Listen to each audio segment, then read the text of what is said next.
you know, our region had a very bad second wave of the pandemic. If I could have the next slide, please. Thank you. So as you can see here, this is the EPI curve. The first wave was relatively small, and in the beginning of the year, the cases had dropped, and that was on a year of the pandemic. So people were getting more relaxed. The vaccines had started rolling out. So there was a sense of optimism in the air in public perception. So people relaxed overall. And then suddenly, towards the end of March, cases started rising up, and late April, early May, it reached across the region almost 500,000 cases a day. Initially, cases in Bangladesh went up, then India peaked, and that peak is really mainly India's peak, and then followed by Nepal. Next slide, please. So in the regional office, we supported the countries in 3 ways: listening to public needs, encouraging preventive behavior across the region, and communicating to manage the pandemic. Next slide. And we did the listening in 2 ways. We used artificial intelligence tools to look at digital monitoring. Next slide, please. Next slide. And this, if you can see, is the CRO cases in red and the different digital conversations in those different colors there. And as you can see, the largest number of conversations were around the interventions, which meant asking about the symptoms, the testing, also the public health measures. And then the navy blue ones are about the treatment, what treatments are there. The green is about the illness. So you can see those were the issues of concern as the cases peaked. Next slide, please. That was the regional one, and these are for the 3 countries. Bangladesh, as you can see, had the cases peaking first, followed by India, and then Nepal. And in Nepal, even before the cases peaked, the conversation trends were still high. That's probably because they're right next to India, and the Indian experience was leading to concern in Nepal as well. There was a steep rise in digital conversation with increase in cases, and most of them were about symptoms, testing, a lot of increase in rumors as well, and rumors about treatment. Next slide, please. And I'll just quickly tell you how, as we regional office, we responded. We looked at questions like the ones that we show here and tried to respond to them. Next slide. So some of the public concerns, mucormycosis came up after the COVID peak. People were asking about symptoms. Next slide. We also tried, as the cases peaked, to take the pressure off hospitals and developed a package of how to manage COVID at home if you were mild or moderate cases. Next slide. And focused on pandemic fatigue by having webinars with UNICEF, digital media, as well as through engagement with civil society organizations. And next slide. As, of course, addressing misinformation through multiple sources. Next slide. All of it was focused on building trust, which, as you know, is the key to risk communication. And with that, I now would like to introduce Dr. Radhika Thapalia, who will tell you about how they managed the second wave. She's the Chief Health Education Administrator with the Ministry of Health and Population, and also the Director of the National Health Education Information and Communication Center in Nepal. Over to you, Dr. Radhika. Thank you, Supriya. Namaste, good morning, good afternoon, and good evening. I'm Dr. Radhika Thapalia, Director, National Health Education Communication Center, NHEICC. And today I'm going to share the lesson learned during the second wave in Nepal. Next, please. As we know that Nepal is a culturally rich country and it has the most famous in its diversity. And we have the three distinct geographical regions from high mountains, hills, and plains. We have also 127 distinct languages, and we have the multiple regions, ethnicities, and castes. There is a distinct diversity in socioeconomic axes, urban and rural axes, gender inequity axes, and also the literacy and education axes. So next, please. During the second wave, we have a lot of challenges. There is a situational context and also the structural challenges.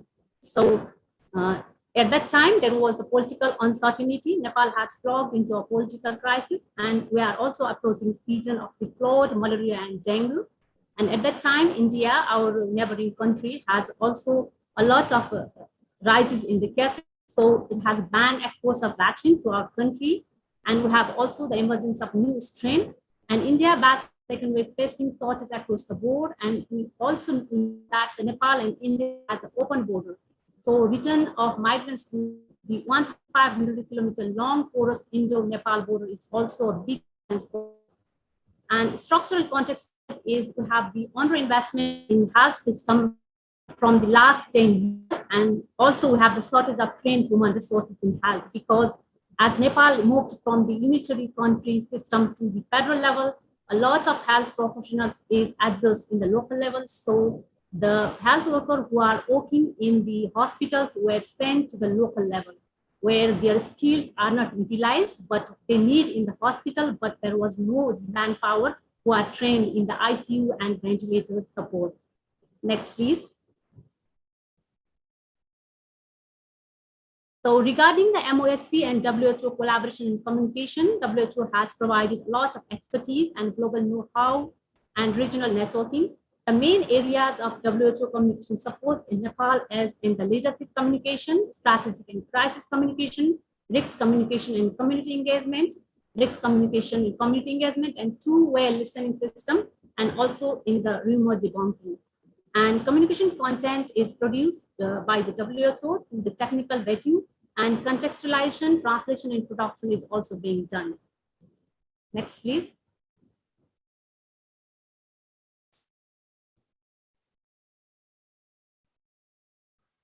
Boosting two-way reliable channels of communication. And before the second wave, we have just a limited listening capacity.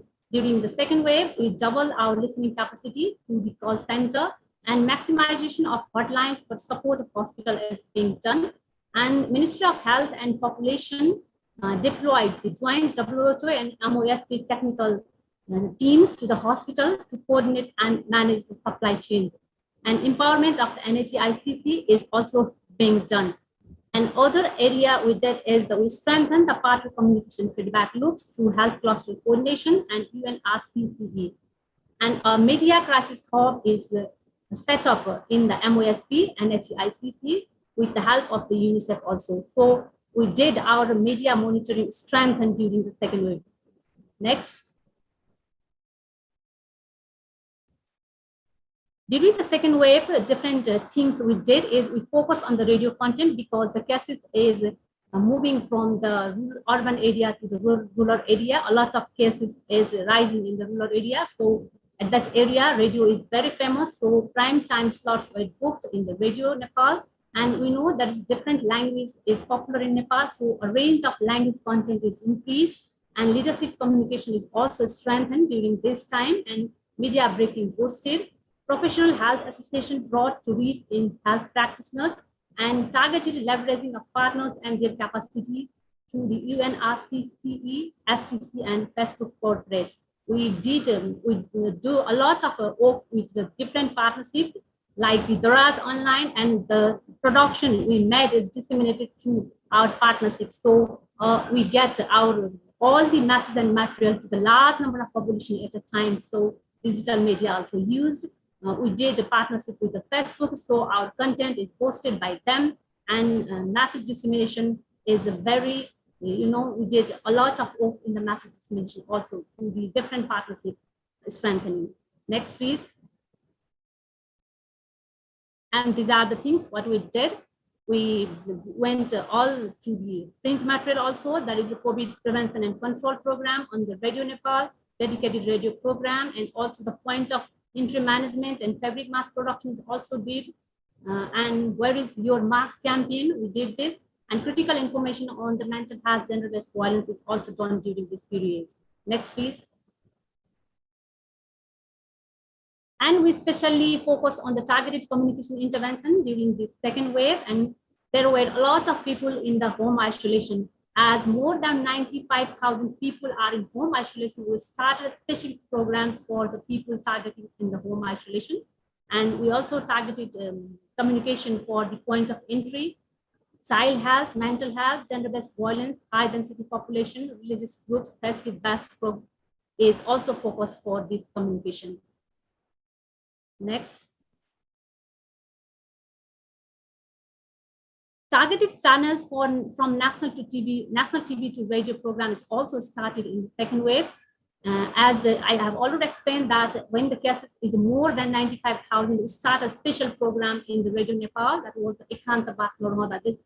This was 20-minute radio program broadcasting on more than 100 radios at the same time, including Radio Nepal, one of the most famous radio. So this program is focused for the people who are in the home isolation. And we also focused on the national television. We made 5 to 8 minutes TV program based on the home isolation. These two programs are very famous. This supports the people in home isolation. And we also started the pilot project and the SNS project. This is especially dedicated to the COVID-infected people who are in home isolation. As the hospital beds are full and there is no capacity to put the more people in the hospital, it is in this time we have to focus for the home isolation. So what we did is focus communication on home isolation, and we also send the message to the frontline workers, health workers, so that they are motivated, they can work in this pandemic. Next, please. And these are the way forward we are planning. We have just adoption of risk communication and community engagement guideline. In the first wave, we do not have any of the guideline. What we see and what we feel, we communicate. But this time, we feel that we need a guideline so that a system is in place. We think that the risk communication should be in place, and we have to strengthen the listening capacity. So we built a risk communication system in all levels, from the province, from the federal level to the province, and also in the local level. A lot of volunteers is mobilized so that the listening system will be strengthened, and the message that we develop from the federal level can go into the province and also in the local level. So all of the people can aware from the communication we are doing from the Ministry of Health and Population through the NHEICC. We focus on the radio dissemination, and we just, our other way forward is we want to better leverage the partners' expertise and resources. So we all sit in one place, WHO and NHEICC, which is the focal point of communication of the MOSP, and other stakeholders are in the same page. They are sitting in one place, and we are communicating a lot of things by sitting in one place and doing better communication, and establish quick consultation mechanism for dialogue with faith. And targeted intervention on hesitancy, we focus on the COVID-19 vaccination, yet a vaccination is demanded in the city. There is still hesitance for vaccination in the rural areas in which people are still feared about the vaccination. There are the rumors, so they are not willing to get the vaccination. So we focus on this type of people. And also there is a problem in the testing. People think that after they get positive with COVID-19, they will send in isolation. They do not want to go there, so they hesitate to test. So we focus on this, how to communicate this type of the hesitancy and public health and social measure compliance, as there is a, the pandemic is a long time. People are pandemic fatigue. So it's how to compliance for the, the social measures, like the use of masks is also a big challenge for us. And support to those who living in home isolation is also a big issue. So we are targeting these types of people in the coming days, and how to motivate the frontline health workers who are working from the long time, and there is no other types of motivations to support them. So we are mainly focused in this type of the intervention in coming days. Next, please. Thank you. Thank you. This is the end of my presentation. Thank you very much.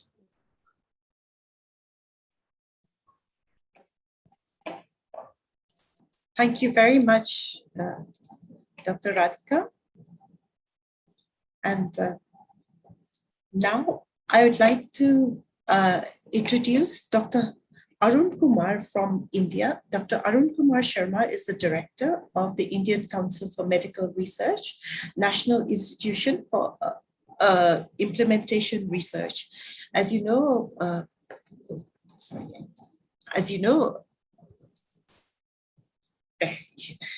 now my cameras. India went through a huge second wave, and there's lots of learnings from there. So over to Dr. Arun. Over to you, Dr. Arun.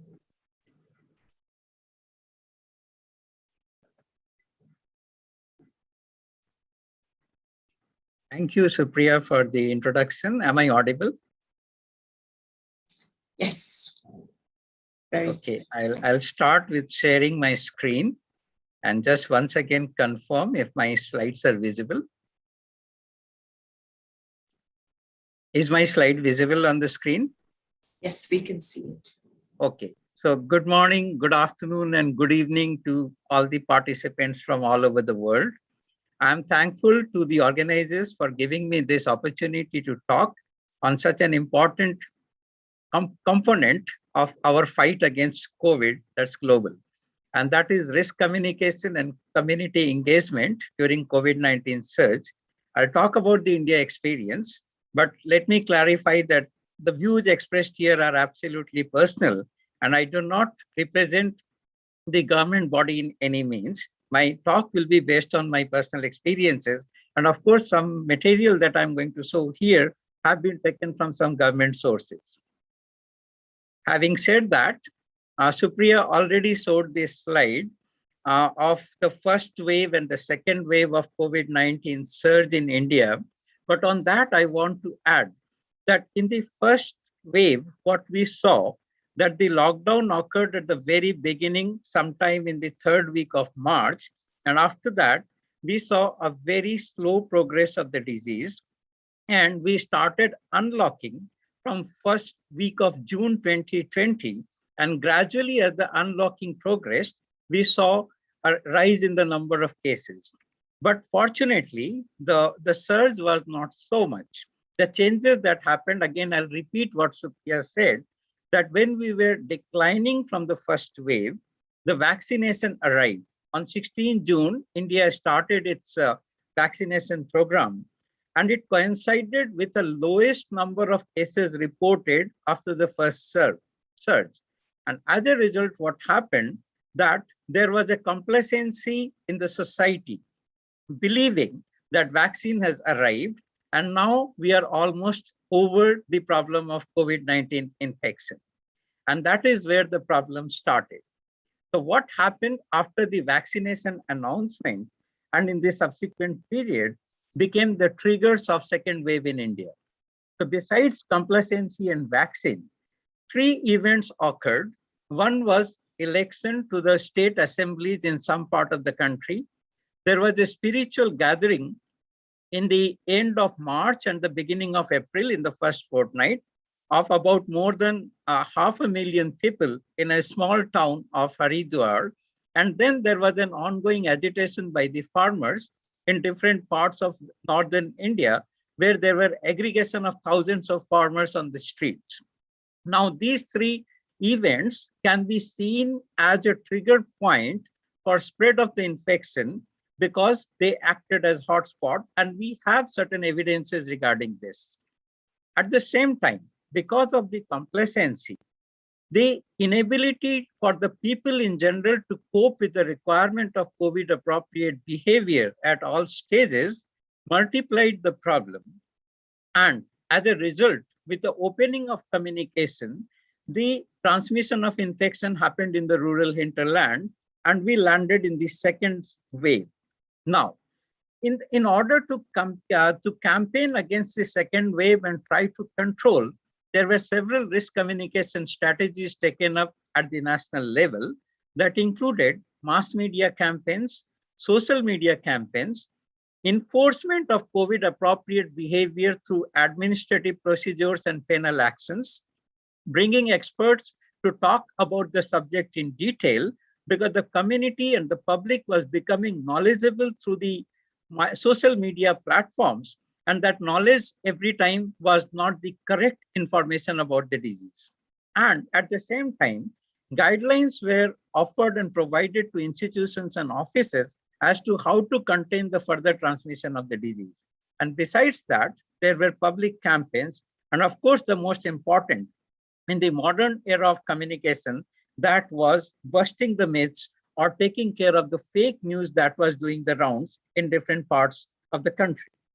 So the mass media campaign, the primary players were the radio stations in the country, which given the diversity and heterogeneity of language and the population and the dialects and the cultures, fortunately, radio carried out 607 news bulletins in 92 languages all over the country, and it included dialects.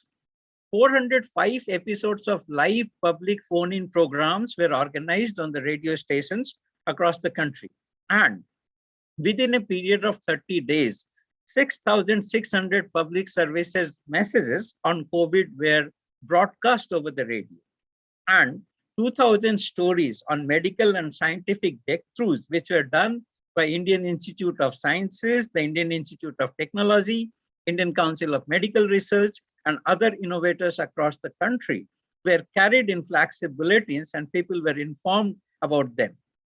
And the most important thing, at the responsibility, radio carried out regular programs for fake news alerts and bursting the myths that were surrounding COVID-19 infection among different communities in the country. Coming to television as a channel or a source of communication, COVID health programs were organized by the national news channel, including the TV and other private channels also. But the focus of this was doctors and experts talking, particularly to the live phone-in program, 3 times a day on the DD News, Doordarshan News, which happens the maximum penetration in the rural and remote areas of the country as a single channel. And these were telecast in regional versions by 25 cameras spread all over the country. And there were other special programs like Total Health or Arogya Bharat. Arogya means health, and Bharat is the Hindi name of the country. And there were special sessions carried out with doctors on specific issues, like about the role of vaccine, about the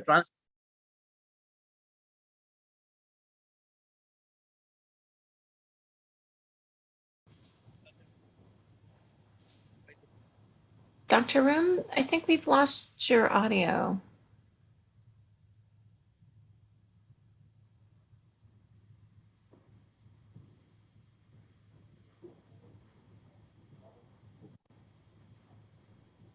Oh, I'm afraid your audio has stopped, unfortunately. You don't seem to be on mute.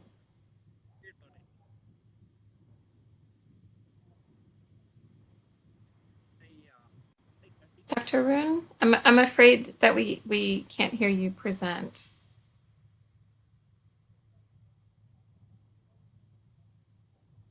And you don't seem to be on mute, so I think there might be a technical problem.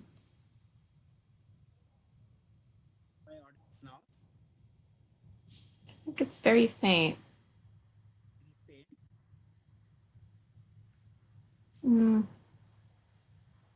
I'm sorry, Dr. Arun. I think we're having some technical difficulties. Yeah. As maybe you can see, if we can get that fixed, maybe what we could do is to shift over to some questions. Apologies for that, Dr. Arun. So I'm going to go to some questions for our colleague, Dr. Radhika in Nepal. Dr. Radhika. Yes, please. Hi, nice to see you again. Well, I know that Nepal has done quite a bit of preparedness work around risk communication and community engagement. Can you tell me what did you have in place prior to this recent surge that you found to be particularly useful in your response? And then vice versa, what do you wish that you had had in place prior to this recent wave that would have really helped you be able to respond? Sorry, I could not hear you. So my question is, I know that Nepal has done quite a bit of preparedness prior to the pandemic. And my question is, what did you have in place prior to this recent surge in cases that really helped you be able to respond with risk communication and community engagement? And what do you wish that you had had in place, either systems, tools, ways to reach out to individuals that you didn't have in place? Thank you. I think there is a risk communication system should be in place. We have to well machinery, and we have to ability to quickly generate content and tracks were in place for dissemination. I wish there is a strong community engagement, and we have to build the listening system very strongly, and we have to support the misinformation and rumors, and we have to debunk at rumors at time, so that there is no spread of rumors in the society regarding the pandemic, and also like the vaccination issue. And I think coordination and collaboration with the different partnership is very essential. The risk communication and community engagement. So a system of the risk communication should be in place, and coordination from the federal level to province level and also local level is very necessary, so that one voice, all the government is necessary, one voice from all the partners should be in place, and all the resources should be in one place, so there is no duplication, there is no shortage of resources, and the communication, what we want to do, very is all these things in place. So we have to be very prepared in the risk communication system. We have to prepare the guidelines, strategy, and SOPs should be in also the place. And we have our strength in the FCSB, female health community volunteers, which is doing great jobs, but we are not utilizing them in the risk communication and community engagement.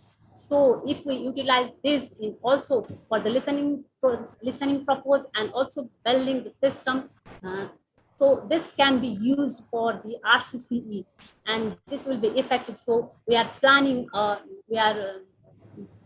endorse the RCCE guidelines, in which we have strongly proposed the use of the FCSB in listening system, and risk communication and community engagement will be, the place in all the levels, from the ward level to district level, province level, and also in the federal level. If this all things what we are thinking is in place, then we think if there is third wave, also we can handle this in very smooth manner.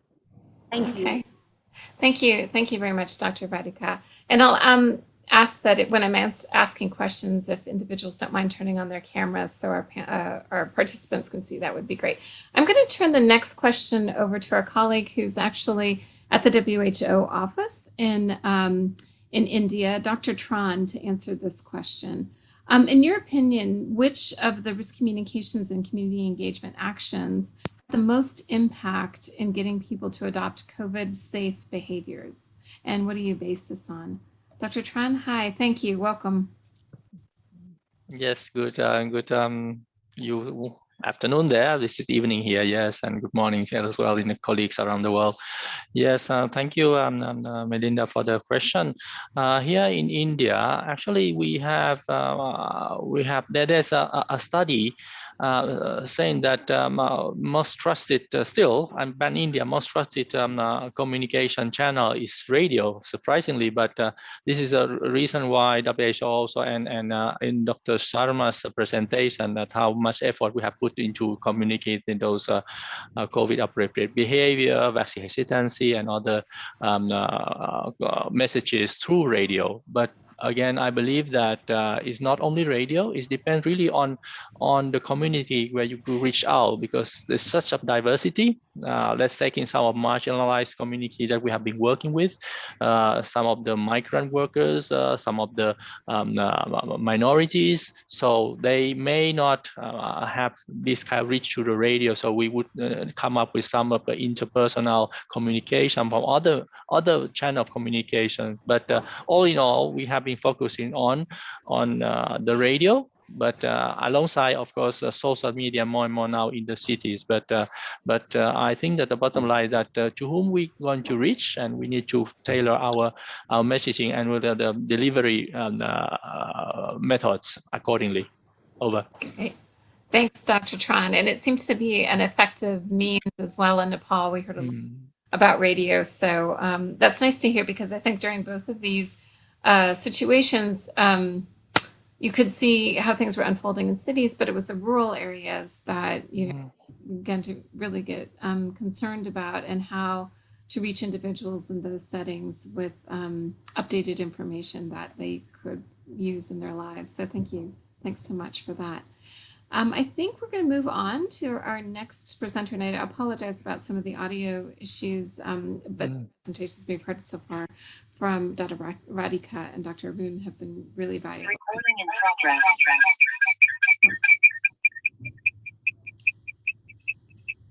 Okay, we're going to move on to my colleague in at the Brazil office, Dr. Luis Felipe Sardenberg, who's going to give us a situation in Brazil. Luis Felipe, thank you. Hi, hello, thank you. Well, first, please, the final slide, please, the third one. Yeah, the next one, yes, this one. Thank you very much. I'm just going to talk a little bit about the PAHO and WHO supporting risk communication in Brazil, just a brief summary. Some of the activities we have been doing, such as the post-graduation module in health communication, particularly with classes on risk communication and about how to beat disinformation and misinformation. Also, we have been working on adapting and disseminating COVID-19 communication materials to languages spoken by Venezuelan migrants living in refugee shelters in Brazil. Brazil is a Portuguese-speaking country, and these migrants, they speak Spanish or the indigenous language Warao. Another work we have been doing are the assessments on risk communication practice by states and municipalities on the ground.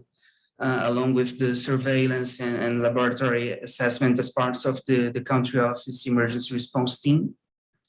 We have been investing a lot in the video classes recently, particularly on how to avoid maternal mortality in the context of COVID-19, that also in partnership with the Ministry of Health, universities, and other health-related institutions. And to disseminate for life-saving messages, for example, one of them with the Brazilian Post Office, and providing training to healthcare experts. It's going to actually be our next agenda in August to provide risk communication training to healthcare experts who work in the Brazilian Center for Strategic Information in Health Surveillance. Could you please go to the first slides?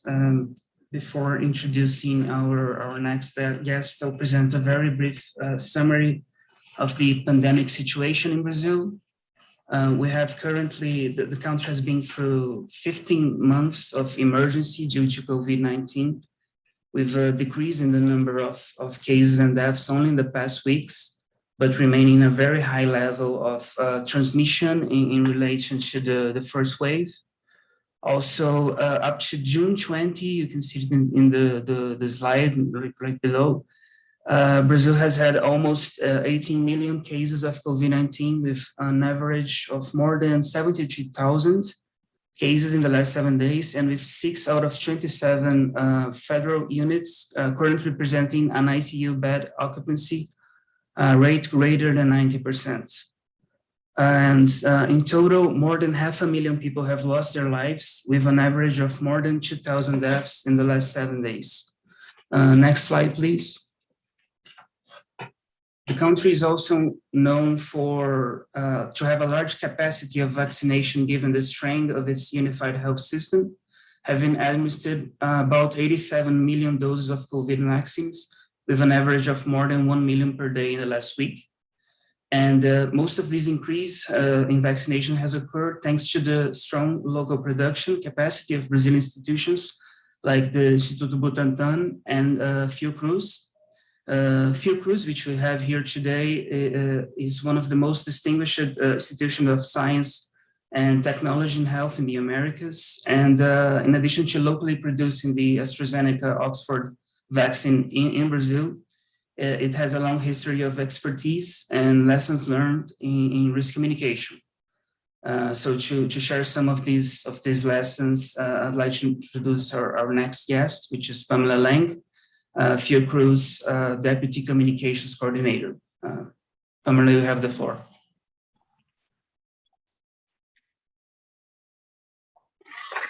Thank you, Luis. Good morning, good afternoon, and good evening to everyone. Can you hear me well? Yes? Yes, okay, thank you. Next slide, please. Well, first of all, I'd like to talk a little bit about risk communication and pandemic stages. These stages don't correspond necessarily to pandemic waves. It's just a communication exercise to better organize information. So we had an initial stage where we had our first cases and deaths, and then we had to create awareness because of the large fear for the unknown.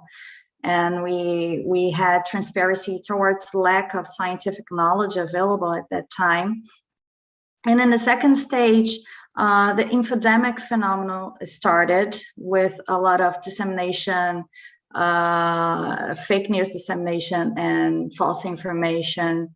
We had an increased number of cases and deaths, and social distancing was being perceived in populations as needed, but public measures were still poorly implemented. So we had to engage people to trust scientists as a source for accurate information. We started to engage communities and disseminate information on prevention and transmission with focus on masks, social distance, as well as testing. And in our current and third stage, for various reasons, social distance is not being perceived as feasible anymore. We still have, sorry, I can't see the bottom of the slide. I don't know why.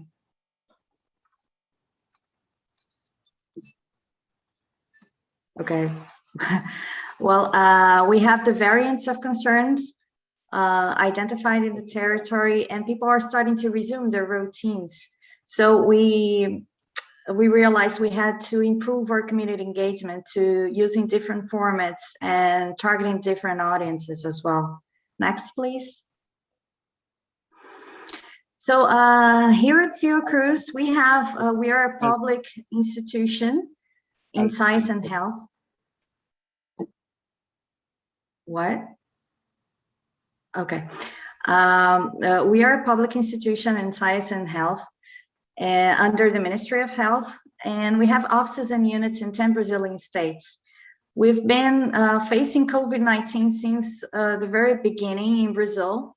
So we conduct research. We are responsible, as Luis said, for the vaccine production, AstraZeneca Oxford vaccine in Brazil. We provide health assistance. We built an entire new hospital specialized in COVID-19 at Fiocruz. We also are responsible for processing and producing PCR tests. We provide information and communication and assistance to vulnerable populations.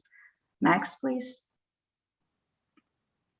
So in terms of communication strategies and tools, to a broader audience, we mainly, we've been investing a lot in social media, and offering different formats in each platform, a lot of interaction with users, promoting engagement, using graphic materials, and short videos with scientists and doctors responding to questions, users' questions online. But we are one voice amongst so many others in social media, so we need the press to provide quality information. So we've held a lot of press conferences throughout all the pandemic stages. We held 3 workshops. We gathered scientists to talk with the press and explain to them several themes. We would select themes and have our scientists sat down with the press. We offer prompt responses. We get sometimes 100, more than 100 demands from journalists per day, and we answer them all. We offer graphic materials that they can adapt and use. So we have a daily relationship with the press, also offering weekly bulletins with data, data from the pandemic. We at FIRCUS, we gather a team of scientists and specialists and data science analysts, and then we produce these national data weekly in bulletins that we provide to the press.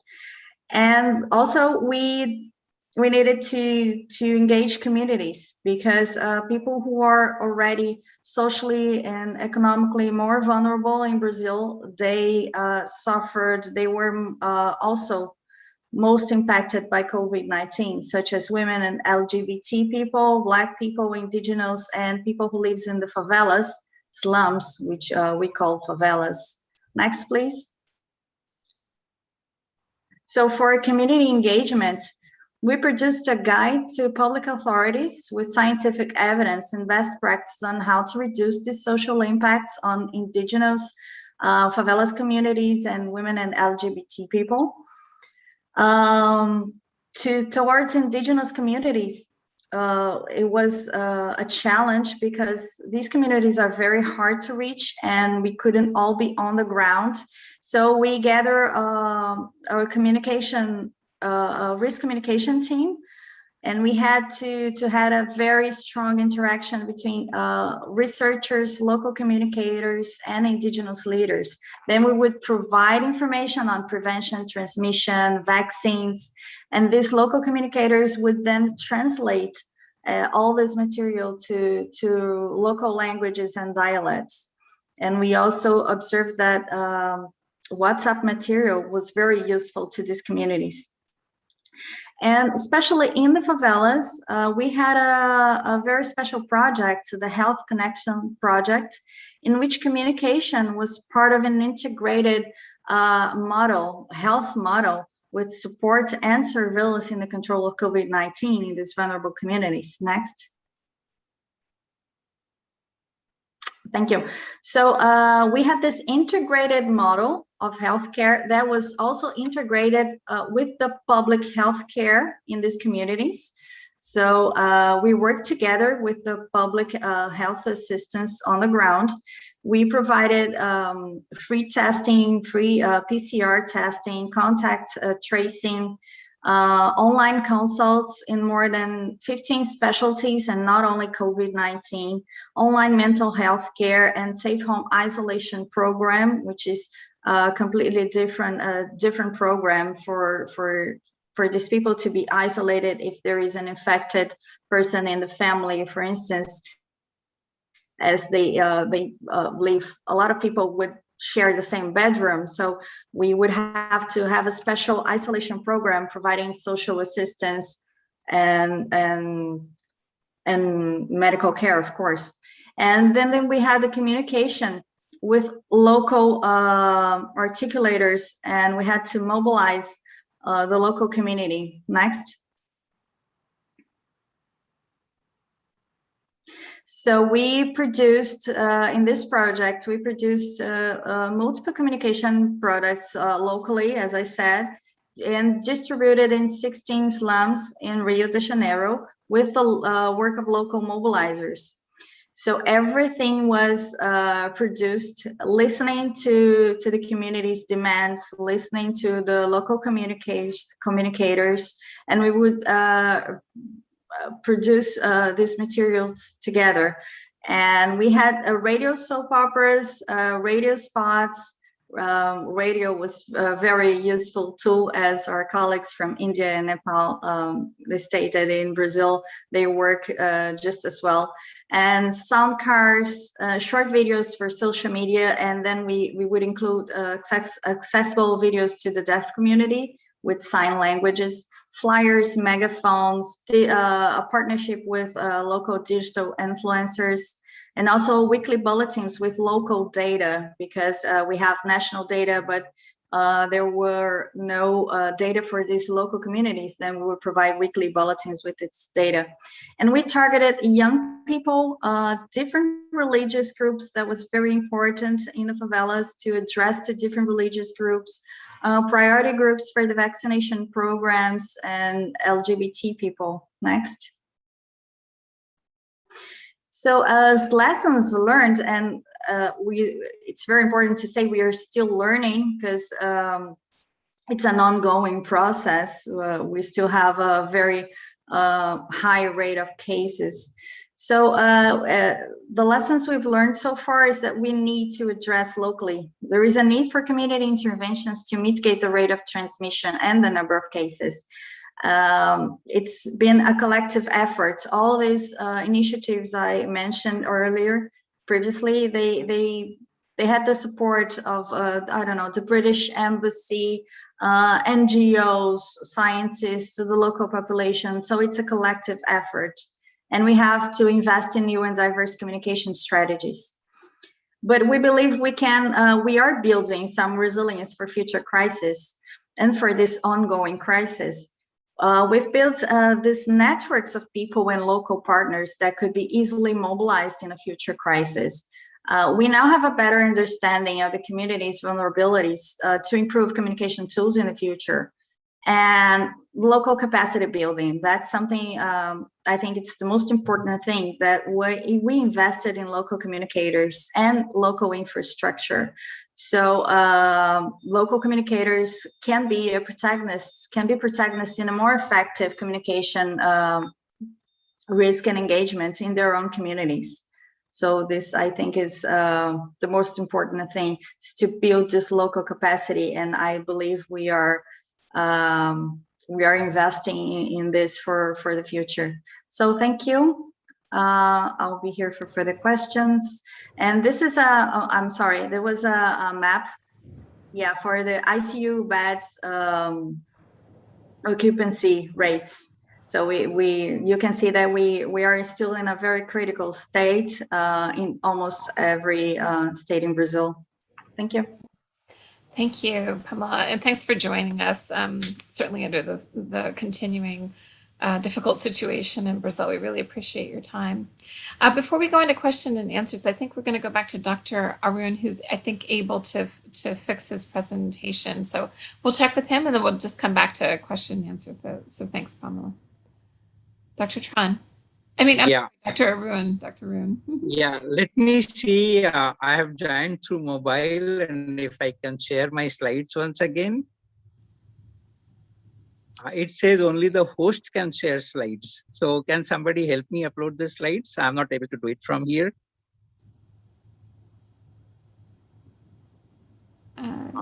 Can someone help with the slides? I'll check with my team, Vicky. Dr. Arun, did you send your slides? Yes, I sent my slides to Sophia. Okay, I've been made co-host, so now I think I can share the slides. Okay, thank you.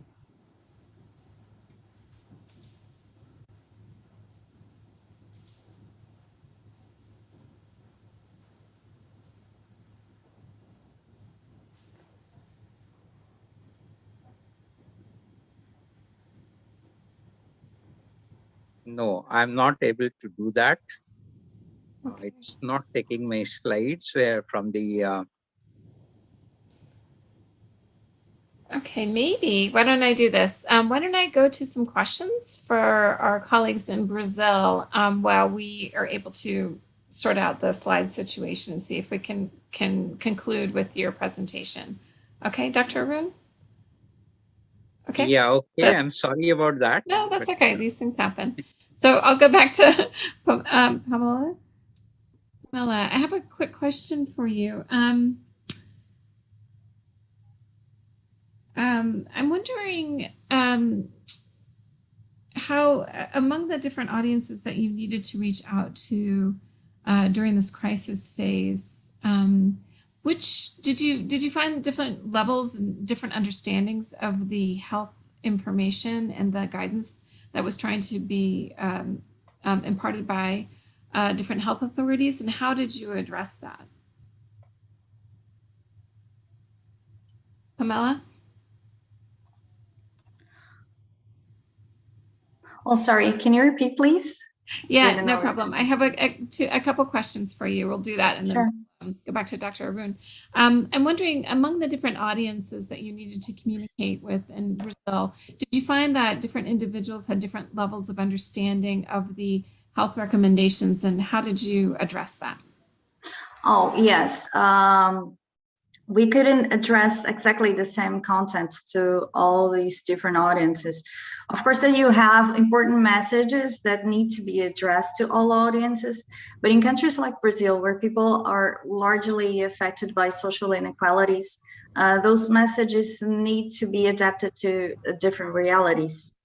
So, and you also have to provide different content and messaging according to what each audience demands. So you have to listen and understand, and understand that reality. For instance, the same fake news about vaccines containing a microchip that I believe you've heard that one, that vaccines could contain a microchip that could change your DNA and turn people into some kind of animal. This fake news was widely spread in Brazil to different audiences, and we had specific material to address it.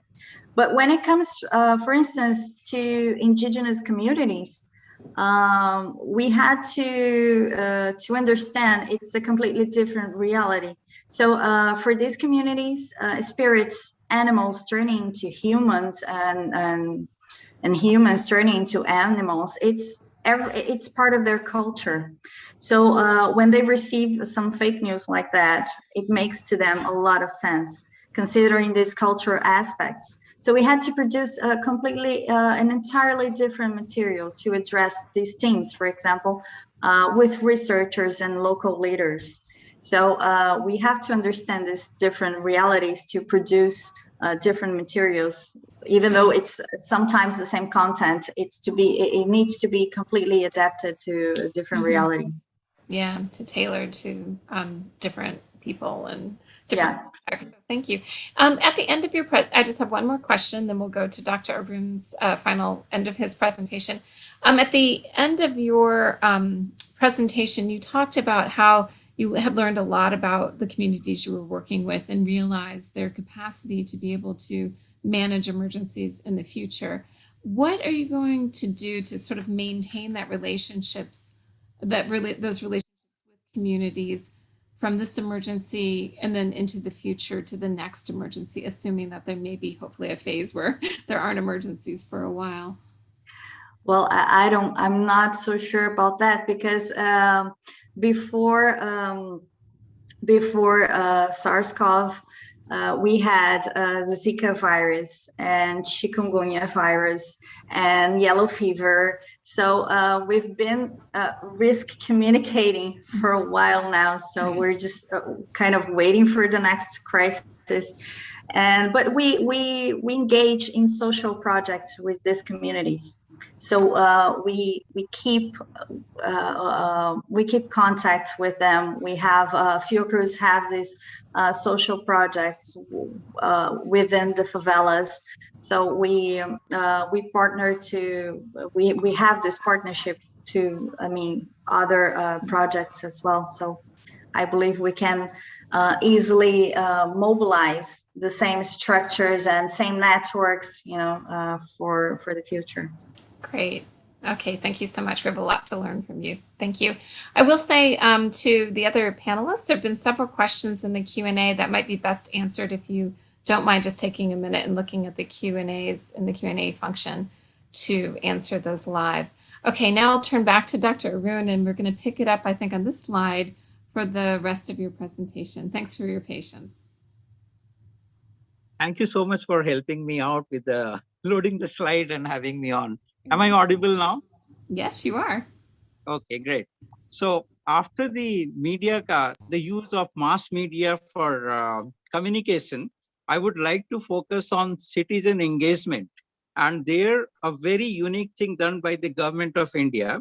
It launched a website called mygov.in, and mygov in means my government. So the government tried to engage people to different activities, and you can see on the slide that they want them to perform online and ground tasks. They want to have blogs, discussions, plays, several innovations, and asking volunteers to help government in disseminating information.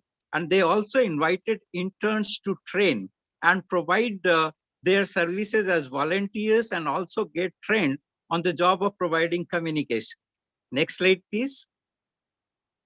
Now, this is the most important slide in terms of the fact that the communication channels are now moving from mass media to social media platform. And this shows the scenario in India that from pre-COVID to the current COVID times, how the number of followers on different social media have increased. Say, for example, on Facebook, the followers of this My Government's Facebook site from 378,000 to 1.3 million for one of the examples, and the Twitter followers having increased from 1.6 million to 2.5 million. Overall, it shows that the total impressions increased from 5 billion to 7.57 billion. That means that the engagement by the government or attempt at engagement by the government of the citizen on different social media platform was a huge success in terms of the outreach and communicating to the largest number of people. And it also had a two-way engagement in the sense that through this particular website, the government also invited suggestions from the citizens of the country that how to help fight with the coronavirus. And it's astonishing to see that there were about 156,000 suggestions received from citizens all over the country. Now, the other thing that worked in addressing the second surge was certain penalties were applied for people who were not wearing masks or not so having the COVID appropriate behavior.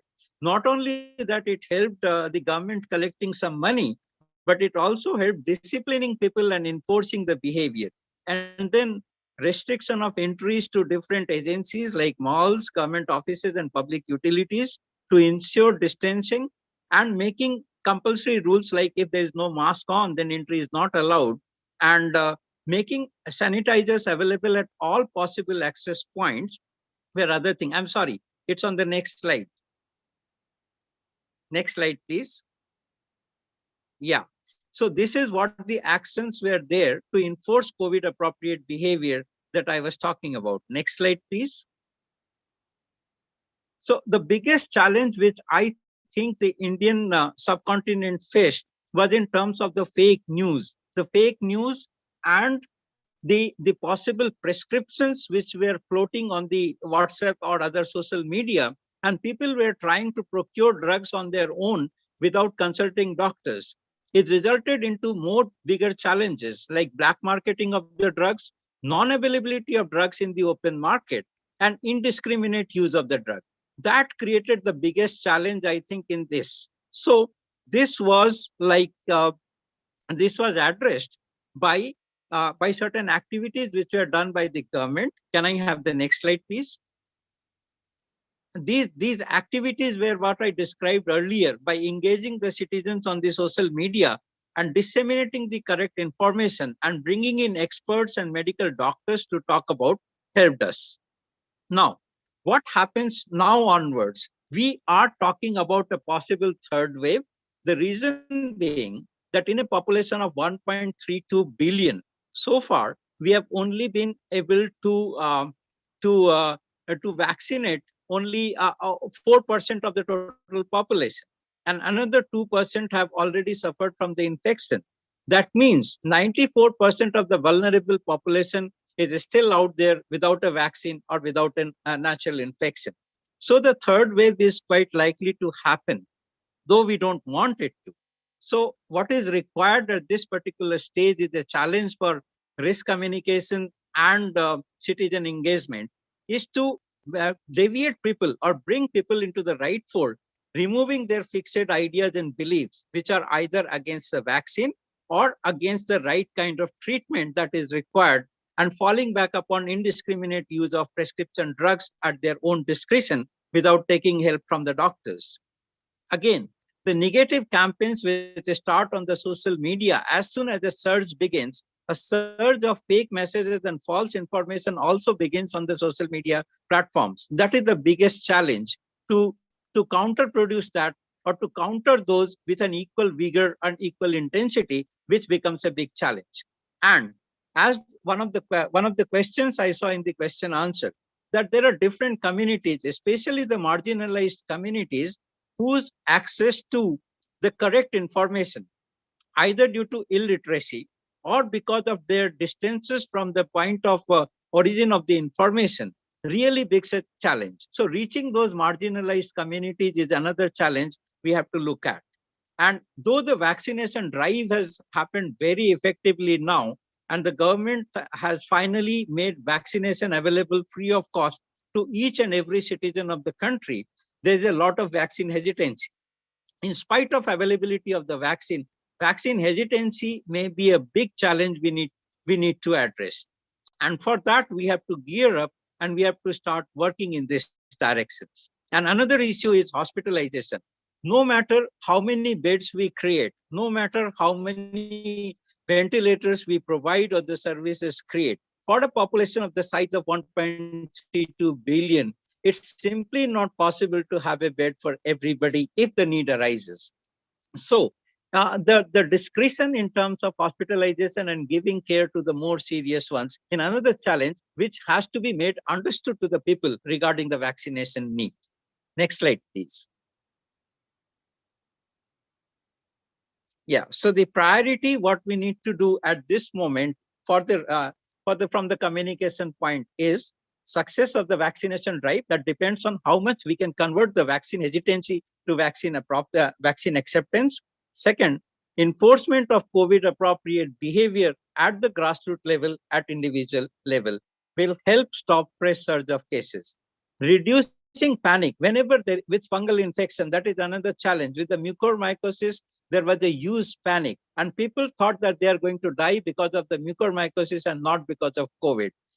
Alleviating this fear is another important challenge for communication. And finally, the early warning and alert systems have to be in place so that if and at all the next surge begins, then we can handle the situation right at the beginning and do not allow it to get out of hand. Next slide, please. And community resilience will come from timely, appropriate, and just information, easy access to correct information, easy access to COVID-19 related services, and finally, improving confidence in the healthcare delivery system, especially for the marginalized community. Next slide, please. Thank you very much. And I'm thankful that I could finally complete my presentation, and I'm ready to take questions now. Thank you. Thank you. Thank you, Dr. Arun. And thank you for sticking with it and being so resilient yourself in terms of completing your presentation. I know. Since we're over time, I'm just going to ask you one question. So working towards the future and towards the end of your presentation, you talked about communities being resilient and then the really strong need to have that trust in the health system and those delivering it. What are your what do you see as the best next steps to do that? I'm sure many countries are sort of faced with the need to, pull communities closer into the center of our response. And yet there may be in many countries a a loss of trust because of the difficulties that COVID presented. What are your recommendations for both communities and for responders to help connect those two together? Yeah, Melinda, thank you for asking that question. That's the most important issue we are facing at this moment. But I believe that people start believing in a system when the system delivers and listens to them. So this is what the government has started doing, that it has engaged the healthcare workers at the primary healthcare level, at the sub-center healthcare level, and at the village level. Volunteers, the village leaders, are being utilized for participatory approach. And also the faith healers and the religious leaders in different communities have been roped in by the local government to participate along with the government in giving or disseminating the right kind of information. And those who people listen to are now being engaged. And secondly, the healthcare delivery system is being strengthened by providing more beds, creating more facilities, having more doctors, having more beds. And one of the biggest crises of the second surge was lack of availability of oxygen. So now oxygen plants are being built in almost every hospital where there is a possibility, and surplus oxygen is being made available. And that is being informed to the community at large through all sources. So these are certain actions being taken in the quiescent period of the disease, when the surge is down and the number of cases are low, and the government's efforts are preparing themselves and the community for a possible surge in future. That is going to instill confidence in people, and they believe that yes, if I fall sick, there will be an oxygen bed available. Yes, there will be a doctor available. I can go to the hospital and get a bed. So these confidence building measures, which are being taken up now on a very large scale, are going to definitely yield dividends. And I'm sure if there is a new surge, it will not have as big a peak as we saw in the previous one. Thank you. Okay, thank you, Dr. Arun. Well, with that, I'm going to wrap up the program today. I want to thank all of the presenters, and I want to thank the participants for joining and hanging on a little bit longer. We apologize for the technical difficulties today. There were a number of people that really helped pull this program together. We felt here at the World Health Organization that this program was of particular importance to help really identify these lessons learned from countries that have really faced a difficult situation but responded quite well. So it was wonderful to learn how they were able to respond and move forward, and we wish them well on the rest of the COVID-19 response. So special thanks to Supriya Besbarua and also to my colleague Sebastian Ollier, who helped pull together our counterparts in the country offices. Also like to thank Sanur, who's also at the Nepal office for the World Health Organization, and Dr. Radhika. Nice to see you again. Dr. Arun, thank you for jumping in and discussing the issues in India, as well as Dr. Tran. And also from Brazil, I'd like to thank Luis Felipe and then Pamela Long from Fiocruz. Thank you so much for your time today, and we look forward to seeing you on our next program. Bye-bye.